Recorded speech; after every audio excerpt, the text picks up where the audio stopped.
गणपति भक्त मोरेय गोस्वामी गणे नारायणे रुद्रे अंबिके भास्करे तथा भिन्ना भिन्न न कर्तव्यं पंचदेव नमस्तुते। सर्पूजा और शुभकार्यर प्रारंभरे आमे एही मंत्रटी पाठ करी अग्रपूज्य गणपति और अन्यान्य देवादेवी को आवाहन करिथाउ। एथिरु जना पड़े सर्वाग्रे पूज्य हेउछंती श्री गणेश। से विघ्न हर्ता, विद्यादाता, विद्यापति एवं सर्वसिद्धिदाता। तांको पूजारे जजमानर सर्व कल्याण होइथाय। गणेश नित्य पूज्य देवता होइथिले हैं। भाद्रव शुक्ल चतुर्थी रे तांकर स्तंत्र पूजा होइथाय। एही दिनटी तांकर जन्मदिन। गणपतिंको जन्मदिन गणेश पूजारे चतुर्दिग प्रकंपित होई उठे। वक्रतुंड महाकाय सूर्यकोटि समप्रभ निर्विघ्नं कुरु मे देव सर्व कार्येषु सर्वदा। भक्त माने प्रभु गजाननଙ୍କ आविर्भावरे आनंद विभोर होई प्रभुଙ୍କ तथा तांकर जणे भक्तଙ୍କ गुणगान करी नाची उठंती गणपति बाबा मोरिया। प्रभुଙ୍କ सेही परम भक्त किए आसंतु जानिबा तांकरी विषयरे ओ तांको भक्ति विषयरे किछि कथा। प्राय 600 वर्ष पूर्वर कथा। महाराष्ट्रर एक ग्राम चिंचड़ा।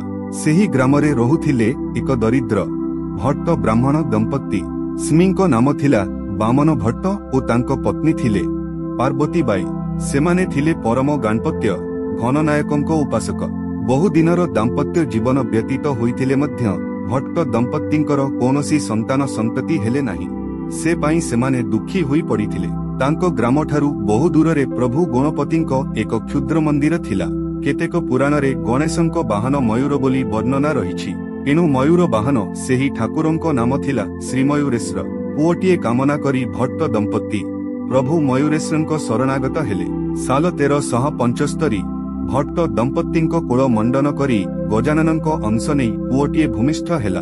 श्रीमयूरेश्वरंको कृपारु सेही पुत्र जन्म होइथिबारु पितामाता ता नाम रखिले मोरेय। कुहा जाय स्यं गणपति पुत्र मोरेय रूपे भट्टंको कोल मंडन करिथिले। मोरेय बाल्यकालरु ही थिले गणेशंको भक्त। क्रमे से बड़ होई प्रभुंको जणे बड़ भक्तरे परिणत हेले। तांकर अलौकिक महिमा चारिआडे प्रचारित होई गला। प्रत्यह से चाली चाली जाई मयूरेश्वरंको पूजार्चना करुथिले। क्रमे तांको वृद्धावस्था आसी गला। आउ सेठिकु जिबा संभव हेला नाही। प्रभुंकु से निज दुख जणाइले। स्वप्नरे प्रभु तांकु कहिले तोर आउ एठाकु आसीबा दरकार नाही। मु जाउछि तो पाखरे रहिबी।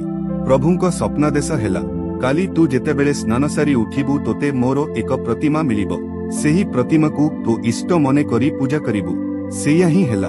परदिन मोरेय गणपतिंको एक क्षुद्र विग्रह पाइले ओ ताकु घेनी घरकु फेरिले। तांको उद्यमरे चिंचड़ा ठारे प्रतिष्ठित हेला प्रभु श्रीमयूरेश्वरंको मंदिर। सेही मंदिर आधुनिक महाराष्ट्रर अष्टविनायक मंदिर मानक मध्यरे अन्यतम भावे प्रसिद्धि लाभ करिछि।